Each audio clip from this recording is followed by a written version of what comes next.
வேதம் சொல்லுது நம்முடைய ஆண்டவர் யார் அப்படின்னா நமக்கு இறங்குகிற ஆண்டவர். நம்ம யாரை தியானிக்கிறோம் அப்படின்னு சொன்னா நம்மளுக்காக இறங்குகிற ஒரு தேவன்.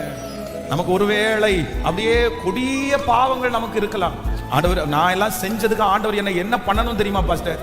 நான் எல்லாம் பண்ணின தப்புக்கு ஆண்டவர் என்ன ஓட ஓட விட்டு வெட்டணும், என்னை கை விட்டு தான் ஆகணும். நான் செஞ்ச தப்புக்கு இந்த தண்டனையை நான் அனுபவிச்சு தான் ஆகணும். நான் செஞ்ச தப்பு அவ்வளோ பெருசு, நான் செஞ்ச தப்புக்கு என்னென்ன நடக்க போகுதுன்னு கூட தெரியல அப்படின்னு கூட யாராவது ஒருத்தர் இந்த சத்தத்தை கேட்டுட்டு இருக்கலாம். ஆனா நான் நம்புறேன், என்னுடைய ஆண்டவரிடத்திலே திரளான இரக்கங்களும் மீட்பும் அவரிடத்திலே உண்டு.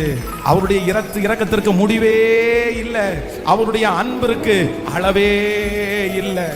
அவர் எருசலேமை ஸ்திரப்படுத்தி அதை புகழ்ச்சியாக்கும் வரைக்கும் நாம் அவரை அமர்ந்திருக்க விட போவதில்லை. அவருடைய இரக்கத்தை சம்பாதிக்கிற வரை நாம் அவரை விட்டு விட போவதில்லை. அவர் நமக்கு இறங்குகிற தேவனாய் இருக்கிறார். ஹல்லேலூயா. அதனால இன்னைக்கு ஆண்டவருடைய சமூகத்துல என்ன நம்முடைய பாவங்கள் மலையை போல இருந்தாலும் நான் நம்புறேன், அவருடைய இரக்கம் வெளிப்படுமானால் அது பனியை போல அப்படியே உருகிட்டே இருக்கும்.